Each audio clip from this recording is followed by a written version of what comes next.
Agustín Rossi, gracias por este ratito. Ahora sí, perdón, que estábamos planteando un poco los temas de agenda. Bueno, en principio, ¿usted está en carrera para ser presidente del bloque del Frente para la Victoria en reemplazo de Recalde o no? Ah, bueno, será una decisión de los compañeros que finalmente terminemos conformando ese bloque, ¿no? ¿Y ese bloque lo imagina más abultado que hoy? ¿O? Yo me imagino un bloque similar al que tiene hoy el Frente para la Victoria PJ, el bloque que preside Héctor Recalde, así que... ¿No ve menos como la elección marcó eventualmente? Sé, sí, porque nosotros, mire que estábamos renovando la elección del 2013, ¿no? La elección del 2013 fue una elección parlamentaria en donde, acuérdense, en la provincia de Buenos Aires ganó Massa y nosotros estamos sacando más diputados en la provincia de Buenos Aires. En Santa Fe, nosotros renovábamos, poníamos en juego 2 diputados, colocamos 3 diputados.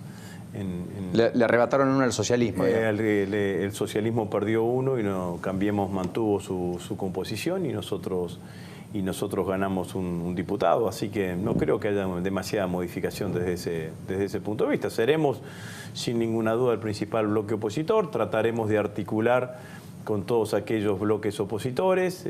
Fundamentalmente me parece que esa articulación de la oposición no solamente es una necesidad en el Congreso, sino mirando hacia el 2019, ¿no? El 2017 deja un oficialismo compacto y me parece que la dispersión opositora le sirve exclusivamente a Macri. Entonces yo creo que hay que hacer un esfuerzo para tratar de confluir hacia el 2019 con una única propuesta de la oposición, en base a consensos y acuerdos mínimos, pero que le dé a la sociedad argentina una alternativa a este modelo de ajuste que lleva adelante el presidente Macri. Ahora, usted logró en Santa Fe una unificación de criterios dentro del peronismo, con Alejandra Rodenas, con quien fue internas, etcétera. Ahora, ciertamente no parece ser la voz cantante de la mayoría del peronismo que no se recuesta ni se referencia por estos tiempos en Cristina Fernández de Kirchner. Dicen que más bien es casi un límite. Así como en algún momento Macri era un límite a la confección de determinadas alianzas, hoy pareciera que es Cristina. ¿Usted la ve en perspectiva en la posibilidad de despojarse de cualquier eventual candidatura a futuro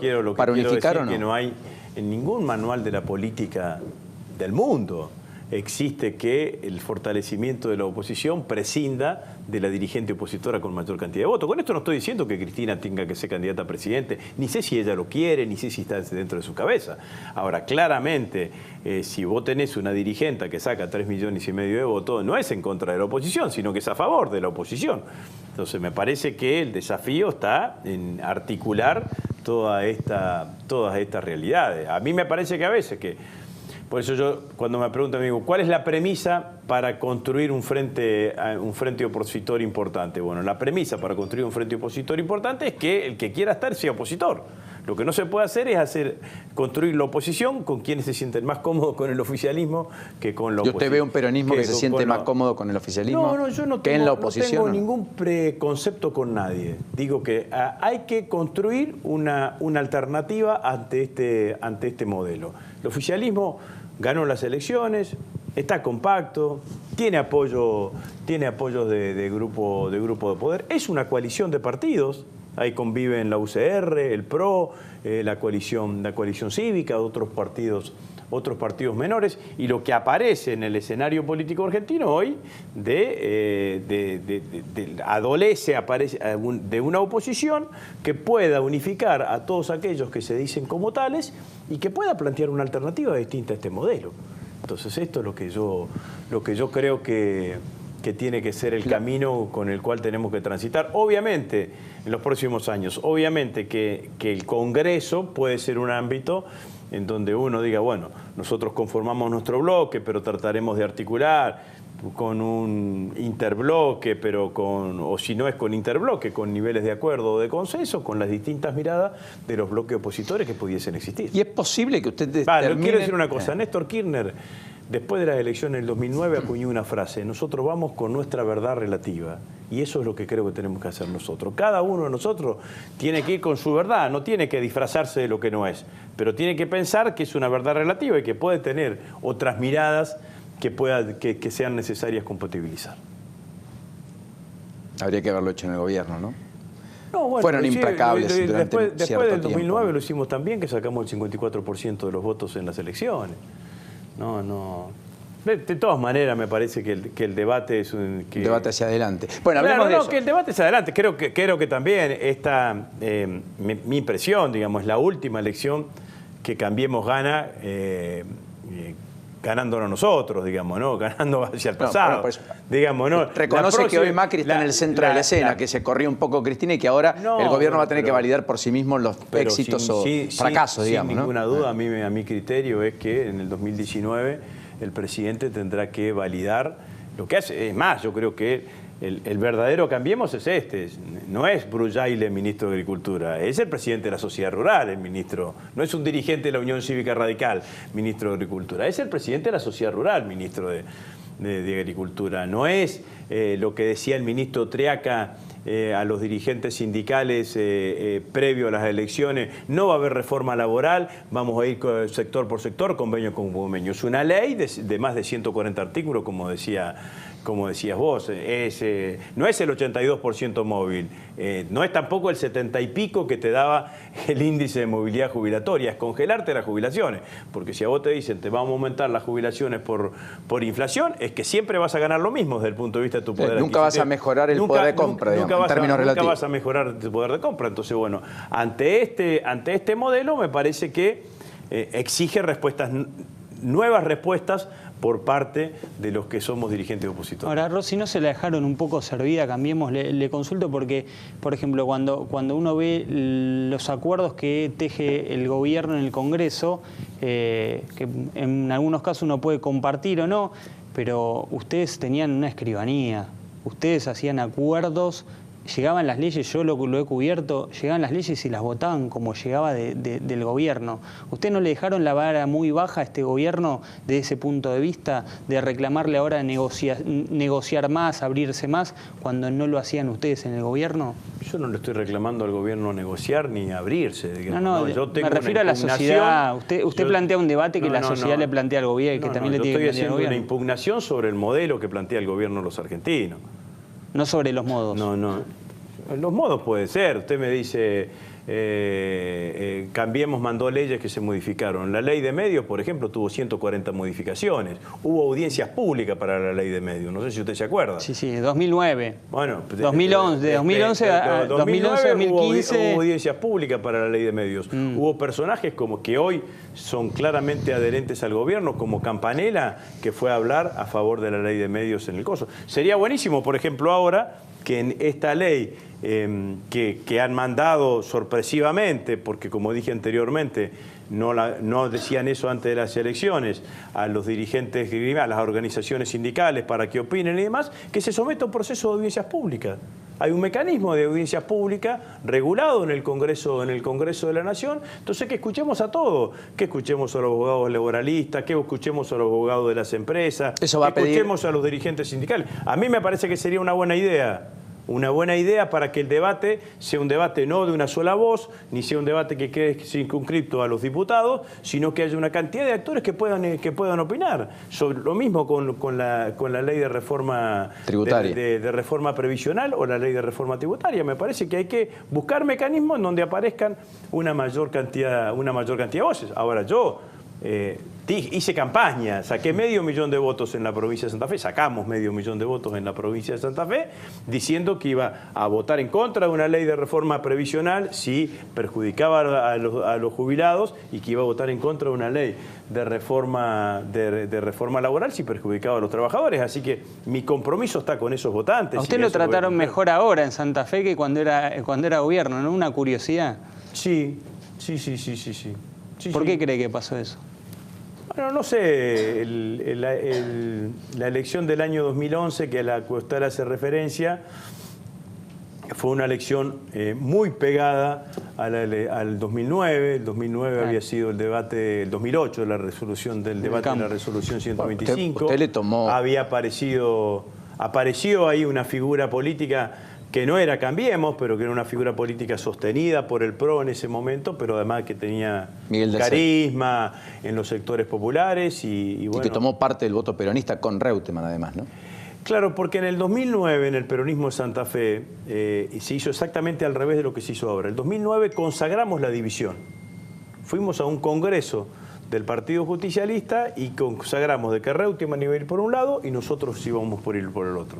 Entonces lo que el 2009 dividió, el 2011 era imposible que se una, digamos, ¿no? Entonces me parece que eso fue lo que pasó, digamos, pero lo que apunta él es así, tanto es así que yo saco el 22% en las elecciones esas del 2011 y a la semana siguiente son las primarias para la elección presidencial, en donde Cristina saca en las primarias el 50%, en Santa Fe saca un poco menos, pero igual hace una elección enorme en las primarias y bueno.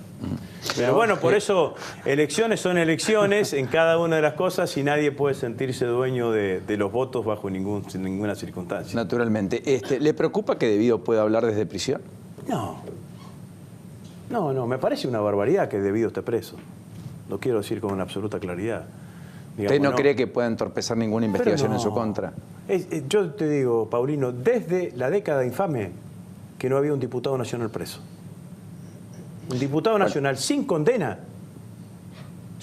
porque esto es lo que yo quiero decir.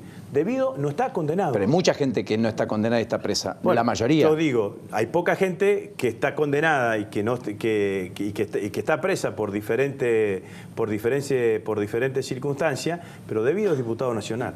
Fue electo por el pueblo de la provincia de Buenos Aires. Pero eso no lo hace distinto en términos de que lo están imputando y lo están procesando por delitos muy graves. Digo que lo están imputando, procesando y no lo están condenando. Está bien, pero eso puede eventualmente llegar o no, pero es una atribución del juez decir o si puede entorpecer o si podría fugarse. También era una atribución